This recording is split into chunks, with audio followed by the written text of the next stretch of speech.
Happy Chicken Tendies! That was very loud. Do you know what that's from? Well, I guess you don't have TikTok. For all of those TikTokers, there's this stoner girl, and her favorite thing in the entire world is chicken tenders, and she bakes chicken tendies, and she'll stand at the oven, and it counts down like it's a new year almost, like Happy New Year, and she'll go 3, 2, 1, Happy Chicken Tendies! Shout out to her. She's a lesbian, and her partner is what she calls herself her girlfriend's private chef. Ooh, with chicken tendies. Oh, that's a lot of chicken tendy content. I live for them. Shout out to them.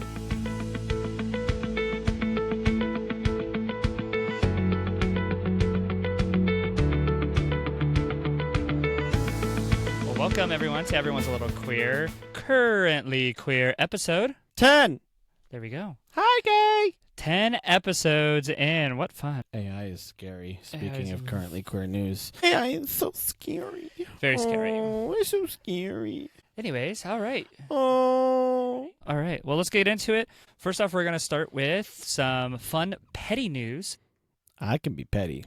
I think All gays can. I was like, most gays can be petty. So let's start with some petty news and fighting back against tyranny with pettiness. I thought you were going to say fascism. Fascism, tyranny, bullshit. So last year, Boise City Council passed a bill to declare that the pride flag and the organ donor flag as official flags of the city. The what? Organ donor flag? Organ donor flag, yes. I I didn't know they had a flag, but they do. So, like organ donors? yes, like organ, like heart, lungs, Right. all that fun. Well, heart, but yes. But in response to that bill, the Idaho State last week, on Trans Day of Visibility, no less, so March 31st, passed HB 561, which adjusted their previous bill to include an enforcement mechanism on unofficially sanctioned flags being displayed on government properties. So the city can be charged $2,000 a day for having a pride flag on government property, and they identify government property as anything land owned and maintained by a governmental entity, including any buildings, adjoining land, parks, roads, and boulevards. So for those who don't know, Boise, we don't think about it, Idaho, but Boise, Idaho has been flying the pride flag for nearly a decade. Damn, okay, Boise. Yes. And so after this came out, Boise City Council said, fuck this. And within minutes, they did take the pride flag down. But then quickly, Boise wrapped each of their 3 flagpoles, top to bottom, in pride colors with vinyl. Oh, so they're not flying the flag, but the pride pole, but the poles are prideful. So it is not technically identified as a flag, but it is completely, it's the progressive pride flag colors, and they top to bottom have wrapped each of their 3 gigantic flagpoles in front of City Hall on them. And the Boise Mayor McLean said, "We see you. You are wanted, important, and unique members of our community." They also hung a massive sign that says, "Creating a city for everyone," in the Boise City Hall glass facade. So Boise said, okay, fine, you don't want us to fly this pride flag? We're going to be prideful anyways. And they did. And they wrapped it. And then to continue on to that, again, pettiness is the trend alert. Hashtag trend alert. Hashtag trend alert, pettiness. We're going to jump across the country over to Florida. As we all know, Ron DeSatan has signed a bill to remove all rainbow crosswalks. Ron DeSatan. And, well, he is. That's and funny. so that is in response to an executive order that said there could be no crosswalks or roads, anything that could possibly be, quote, distracting in nature, including pride flags. So Ron DeSatan signed a bill in Florida to remove all crosswalks throughout that. Miami Beach residents, however, said, you can do that, but we're going to do something else then with it. So Miami Beach said that these crosswalks were a symbol of that progress of queer life, and they came to strip it away. It is a very clear message how they feel. So, led by not queer people of Miami Beach Council or anything like that, led by these straight allies in Miami Beach, they took all 3,606 rainbow pavers and they built it into a new art installation. Work. It is not identified as a pedestrian crosswalk. It is just an art installation. So now it's going to be protected and they can't take it up. They can't tear it up. Alex Ferdinand, who is a queer member of the Miami Beach Commission, speaking to Out South Florida, said that our allies understood that this crosswalk symbolizes a history of perseverance through the stigma of HIV/AIDS, the injustice of military exclusion, workplace and housing discrimination, and the long fight for the right to marry and build a family. So in true and form of pettiness, I give it to Boise City and the mayor there and Miami Beach Commission, saying you can try to erase and put these people and make these people not seen, but we are going to still make sure they are being seen and doing great things. That was awesome. Mazel tov to them. Yeah, it was really good. Petty. So great. I love a pride flag. Speaking of pride flags, we have a massive one in front of our house that flies year-round. Okay, also speaking of pride flags, it's back. What's back? The pride flag. She's back, bitches. The Trump administration has agreed to return the pride flag to the Stonewall Monument in New York City. I love a little taco moment, too. The rainbow pride flag on the federal flagpole at the Stonewall National Monument in New York City will be returning, reversing course 2 months after removing the flag from the first national monument commemorating LGBTQ plus history. So back in February, the Trump administration removed the pride flag because they put out a executive order. And also that executive order went into effect for also national parks. They could only fly American flags or like national park flags, not the quote unquote despicable pride flag.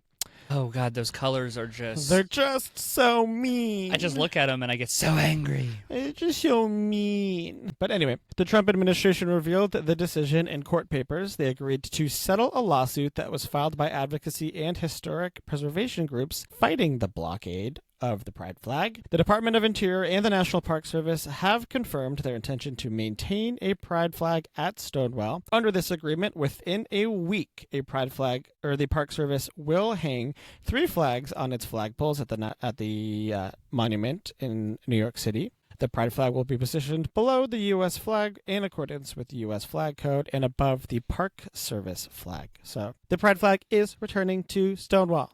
Shout out to the gays for having some gay audacity and fighting back. Yeah. And I mean, when they took that down, I know we have our trip up to New York planned soon, and I was like, I will bring a flag of my own and plant it right there. Well, a lot of people did start putting pride flags of their own all along the fence and all along the surrounding area at the National. Good. Or at the Stonewall Monument. So the gays are petty, like you just said. And if you want, we will play the game. So pride flag's coming back up at the Stonewall National Monument. We love that for the gay community. And if you haven't been, check out the Stonewall Monument in New York City in front of the Stonewall bar. It's so humbling. And also go over to Stonewall and the Duplex for great live music. It's so much fun. That's probably those are one of my favorite places to go. Check it out. We definitely should have done this episode on Flag Day. Yeah, I don't even know when that is. I don't know. Probably, I think it just passed or something. For some reason, I feel like it's in April, but because my next one is also about the removal of pride flags. But this is not a government thing. This is a California-based coffee company who I guess they're pretty big in California and Chicago, if I remember right. Philz Coffee, Philz, Philz Coffee. Phil. They have a new CEO, Mahesh Sadarangani. Let me try. You try. You're better at names than I am. Mahesh Sadarangani. There you Mahesh Sadarangani. Hold on, let me try one time. Mahesh Sadarangani. Sure. That's their new CEO. Mahesh Sarandagani. So their new CEO has said, and this quote from them is probably the most ass-backwards way to explain removing visibility. Okay? We are working toward creating a more consistent, inclusive experience across all our stores, including removing a variety of flags, but they've only ever just removed the pride flags, and other decor. Such as? Nope, that was it. Oh. Yep, no such as, no nothing. And it has created such a backlash of this. And this is why I want to do it. So already, as of 2 days ago, more than 6,700 signatures in a petition have been signed to ask for the company to put out back the visibility. Patrons and employees alike were dumbfounded, and now Philz Coffee appears to want to... People are saying don't come to Philz Coffee because it is an unwelcome place. Yeah, boycott that bitch. Right. So, same like Target, remember? And So it's having a big backlash. A lot of people, they're not seeing their regulars and stuff like that. So they're getting a lot of backlash from it. And this got me thinking, okay, so we talk about queer audacity, we talk about pettiness and all of that. But really, when you see, like, when Target did that stuff and there was that big boycott on Target with them moving their Pride stuff to the back of the store and, canceling all that DEI, they were losing money a lot. They still are not back. They're still not back. They're still not making that money. Yeah. And so you have a place like this. So this got me thinking about the impact that queer Americans have in the economy. So, 2025, the U.S. Census Bureau released that gay married male couples have the highest median household income of any other couple type. Work. Queer male married queer couples average $141,000 as a household income compared to heterosexual couples at $124,000. Queer Americans contribute roughly $1.7 trillion a year to the U.S. economy. The gays have audacity, and we like to spend our money. We do. We love to spend money and look and go, oh, there's that thing, buy that thing, and do I need that? Not today, but maybe next week. And so it just goes to show how the impact of corporations removing visibility and removing welcoming spaces and making them unwelcome can have, there's a huge impact there. You're going to lose out, and if that's where they want to be, then by all means, that's a terrible business practice. I'm not a business major, but terrible business practice. So I thought that was also really interesting. Again, this should have been a Flag Day. Removal of flags costing you money. Are you ready? Are you ready for it? The time has come for us to have a new update on the one, the only, Big Titty Brian. We are back talking about Big Titty Brian Gnome, bitches. I'm sorry, but I live for Big Titty Brian Gnome. In a new update from the Daily Mail, a tabloid in the United Kingdom, we learned that Brian Gnome, the cross-dressing husband of former Secretary of the Department of Homeland Security, Kristi Noem, Brian reportedly told an online dominatrix by the name of Sky Sotomayor that he wanted to leave his wife and become a transgender woman. Good for them. He reportedly told Sotomayor that he wanted to go by the name Crystal. Ooh. Kinky. Kind of slutty, but okay. Right? And the best part about it is his online screen name was reported Crystal Balls with a Z, Ballz, 666. Ooh, the number of the beast. Crystal Balls 666 was All right. their online screen name. He reportedly told Sotomayor that he could see us leaving our spouses for each other and said he wanted to be dominated by a large-breasted woman resembling the bimbos that he cross-dressed as. Ready for this quote? I need to be your trans bimbo slut, he allegedly wrote Sotomayor before asking her, do you want me to be a woman? When Sotomayor replied, do you want to be a woman for me? The 56-year-old man reportedly responded, I think I do. Okay. Brian, we love you, queen. You do you, boo-boo. You're a fucking hypocrite. The tabloid's allegations were notable considering Kristi Noem's own transphobic policy stances. Brian Noem's alleged cross-dressing and stated desire to become a woman may have been part of a sexualized fantasy roleplay scenario rather than actually being genuine about a desire to be a trans woman and transition into a woman. But either way, the fact that it came up, bitch. Yeah. Brian, girl. Intended there, yeah. Girl. If that's what you want to do, live your life. Yes. Again, we're not trying to kink shame you, Brian. We don't kink shame here on the Everyone's a Little Queer podcast network. But if you want to, you can transition. You probably should leave your wife, and you should probably embrace the queer community a little more if that's what you want to do. We don't want to see another Caitlyn Jenner situation. I was just about to say, did you see the shit from her the other day? Yeah, we'll talk more about Caitlyn Jenner next week because that bitch. Oh my God. Also, I did recently see, I don't know if it's true or not, but apparently Brian has entered a 12-step treatment program for his sexual desires and, quote, addictions, apparently. So conversion therapy. Sounds like it, yeah. It sounds like conversion therapy, which horrible. Yeah. Fucking horrible. So anyway, well, Brian, good luck on your journey, queen. Well, let's transition. I see what you did there. To a trans man, a highly, highly successful trans man who has been fighting for the queer community for nearly, I believe, 30 plus years. So Times just released their Times 100 most influential people. Mm-hmm. Okay. Of there, obviously, was the commander of Artemis 2. I can't remember his name, but he made the list. Uh, just a bunch of people. And all these people are great. But Nikki Glaser made the list. Yeah. Oh, yeah. Alan Cumming made the list. Just a couple to name. A couple of our favorite people. Yeah. Again, Nikki Glaser follows me on Instagram. Not that it matters, but just saying. Hey, girl. Hey, girl. But I wanted to highlight they are the legal director of the National Center for LGBTQ Rights. And this week, they were announced as one of the 100 most influential people, Shannon Minter. Shannon Minter. So Shannon Minter, and I kind of wanted to go a little bit deeper into who they are. So they've been with the National Center of LGBTQ plus rights, or NCLR, because that's going to be a lot to keep saying over and over again. So we're going to say NCLR, which is their approved acronym. For 30 years, they've helped pass legislation challenging conversion therapy, with also different legislation and litigation to help, and education for that.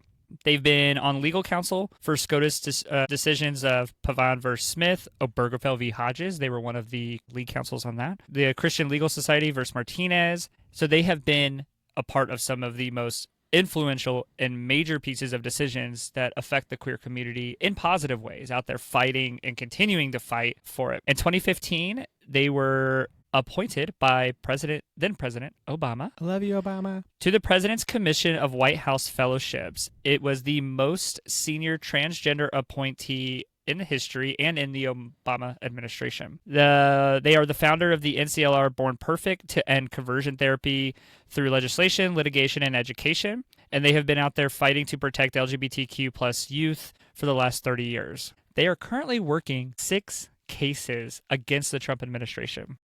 Work, bitch. One of the biggest cases right now is going to be Talbot versus Trump, which is a fight to restore the rights of transgender persons looking to serve in the military. And they said, because why attack people who are willing to sacrifice themselves for this country? They've already said they would give themselves to this country, and yet you're saying no because they're transgender. It makes no fucking sense. So they are on the forefront of the battle for that right now. They've helped with litigation and legislation and protection of incarcerated trans persons. They said that these two, because they're still working, there's another case right now for incarcerated trans people where they keep putting them in unsafe places, even though there is a bunch of statistics and history behind trans people and sexual harassment, rape, and other allegations through the prison system for being in the wrong, like being a transgender woman, but being in a male prison or vice versa. And so Shannon Minter has said that these 2 cases right now of the 6 are the 2 most consequential and an important case that they are working on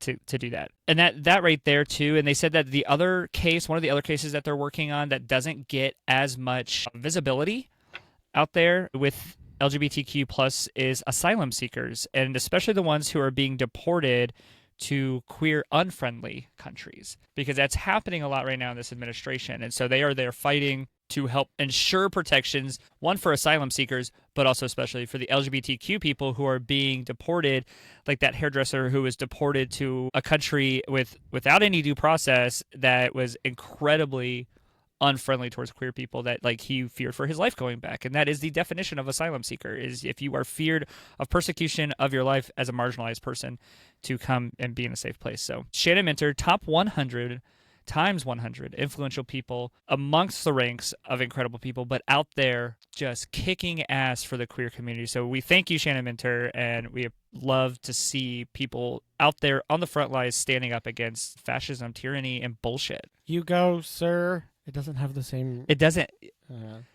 Yeah. Sir's definitely like the... You go, bro! Like Pillion vibe. Yeah, that's the Pillion vibe. A Sir. Yeah. Which, great movie. We watched it. We did watch Pillion. I was like, you gotta follow up with that because we talked about it. A great movie. Fantastic. It was good. I wish it was a little longer and it wasn't as fast-paced. But I liked it, and I would watch it again. I hope so. Because we bought it. Yeah. It was just better to buy. Yeah. That was really good. It was a good movie. Also, that was that you're talking about the hairdresser that was deported to CCOT? Yeah. Yeah. Yeah. Okay, we're going to end today with a happy story. Was mine not happy? No, I'm just saying, like, oh, I have 3 happy stories today. Yeah, I love it. So we're going to end today's Currently Queer, by moving out to Denver, Colorado, where the queer community has saved the day.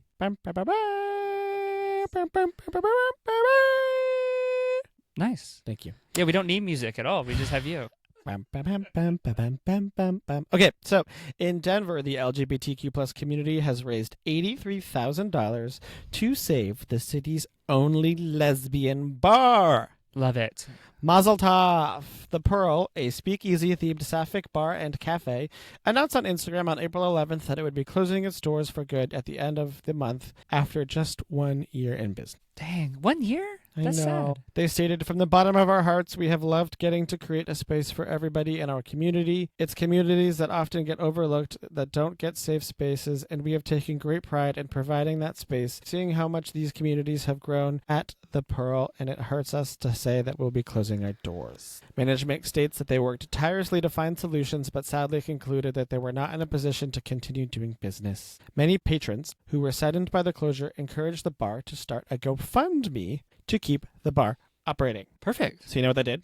They did it. They created a GoFundMe to keep the bar operating. They said, "We have never wanted to close our doors and shut off such a special and unique place full of queer, trans, and biopic community. Our events have brought so much queer joy, we can't stand to lose them, and seeing the responses from you all wanting to keep us alive, we will give everything we have, and I truly think between our community and the Pearl's commitment, we can save this sacred lesbian space." So they started a GoFundMe with a goal to raise $80,000, which was reached by 1,400 donors by April 12th, and at that point, the donations were paused once they reached $83,296 because they reached their goal. They didn't want to keep raising money when they didn't actually respect need that. it. I respect that. Right. In an update, the Pearl's management thanked the community for its amazing support. It's unclear how long the donations will allow the venue to remain open, but the Pearl confirmed that funds will be used to pay the venue's back rent and staff's wages. They go on to state, "Your support means so much to us. Much love to you all. We couldn't do this without you and our dedicated staff." So the Pearl will remain open. I love that. Now, I'm curious, is there just not that, because Denver's pretty progressive, so is there just not like a huge need for a lesbian bar, or? I don't know why they had financial issues, but Yeah. it sounded like they were a pretty popular place if that many people were upset about it. And so fast, too, to raise that amount of money so fast. Out of 1,000 people, Yeah. that's crazy. I think you also have to think about the fact that, like, you know, our current political climate does Yeah. impact small businesses. Oh, definitely. I mean, absolutely. And also, there's not as many, I don't think there's that many people going out to bars and stuff right now, just with everything. Well, a lot of people do kind of question the safety of Yeah. queer events and places. I get it, but if we're ever out in Denver, we can go see them. That'd be fun. I would totally go. Yeah. I don't really like Denver, but I would go. No offense to Denver. I've only ever flown into Denver, and then that was it. I've been a couple times. It's fine. So. No awesome. hate towards Denver. Sorry, girls. Just not for me. I need a beach. True. All right. That was it. Yeah, I don't really have anything else to add, but No. thanks everybody for listening to this week's Currently Queer episode. Yeah, if you see something and you want us to talk about it, send it to us. Hit us on a Linktree. Hit us up. Send us some stuff. We always do a lot of research and spend hours looking at some stuff. Sometimes I always find sometimes that I'm like, no, I can't do this story. I've done something like that before. But if you see something, say something. And send it to us. We got some good shows coming up, some good episodes. Very excited about. Reach out to us on social media. Share us guest requests, news you want us to talk about, all those kind of things. You can find us on all of our social media platforms. I love it. And I think that's it. Yeah. Good new episodes coming out. Everyone listen every Wednesday to Everyone's a Little Queer. And every Saturday here you can find us on Currently Queer. Thanks so much for listening, and we will see you guys next time. Bye. Bye.